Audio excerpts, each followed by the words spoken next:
think we've been clear. We're deeply disappointed, but if the U.S. is going to move back, we're going to move forward. And we have a huge opportunity for Canada.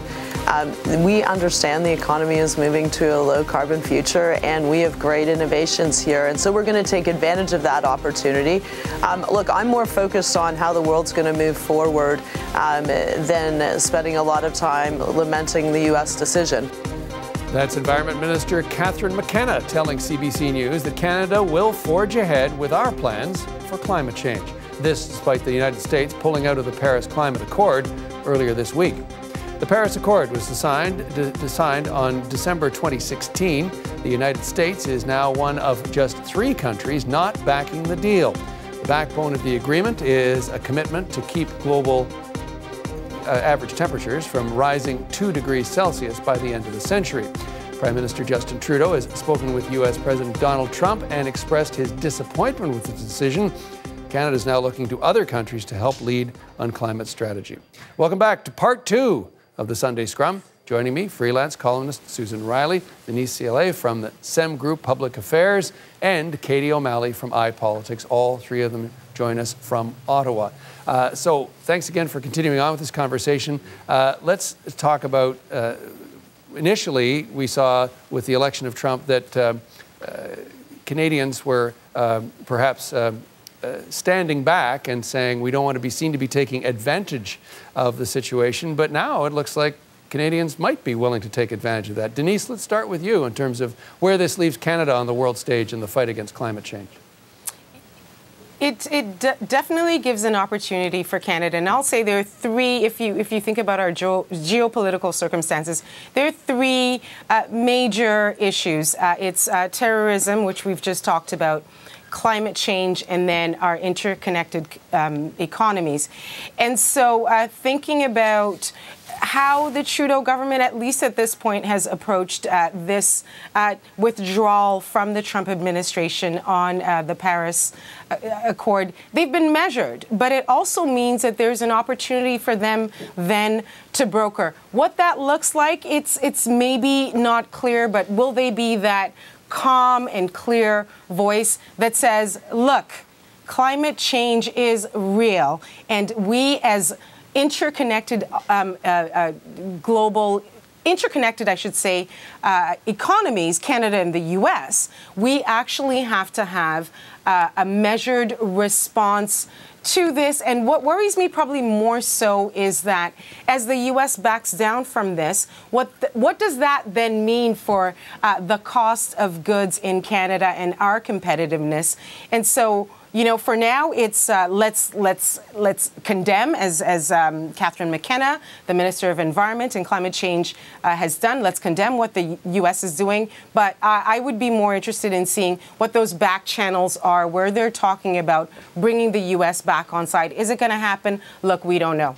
Katie, there was a lot of talk when Trump visited Europe with the shaking hands with the new French president, and the French president seeming to really say, I'm going to grip your hand and show you, if not as who's boss, that at least there's someone who is objecting to your approaches on the world stage. Is there an opportunity for Canada to lead, not necessarily with handshakes, but with environmental approaches that might have the world follow us?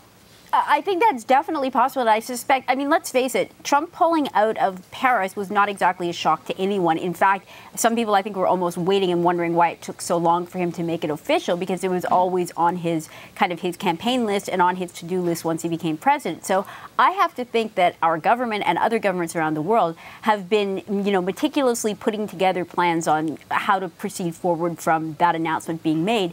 In a sense, making it official allows them to do that. So I suspect we are going to see that in the next sort of weeks, days, months ahead.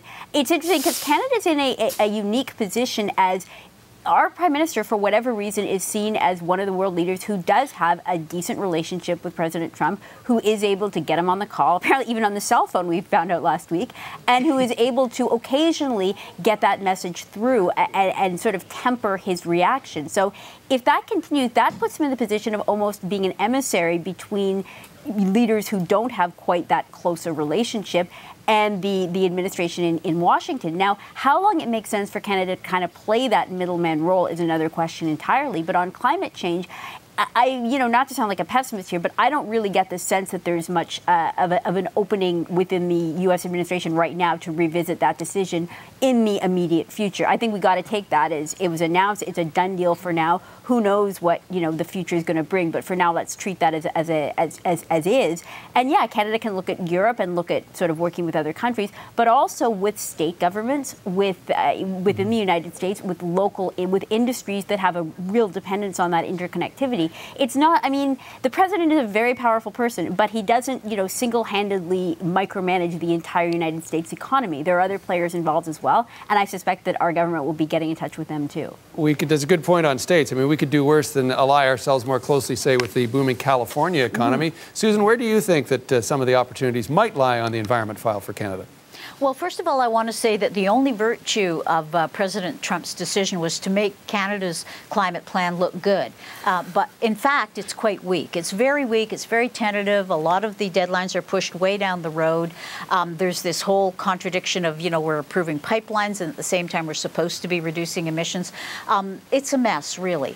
I would say that while Justin Trudeau's position and his rhetoric is definitely better and more progressive than Mr. Trump's, the real leadership now on this file goes to Europe, to Macron, who's sort of the new Trudeau, and to Angela Merkel. But they've been fighting this battle for a long time. The Europeans have, that is to say. So geopolitically, I think Canada's in the middle, as we always have been and as we probably always will be.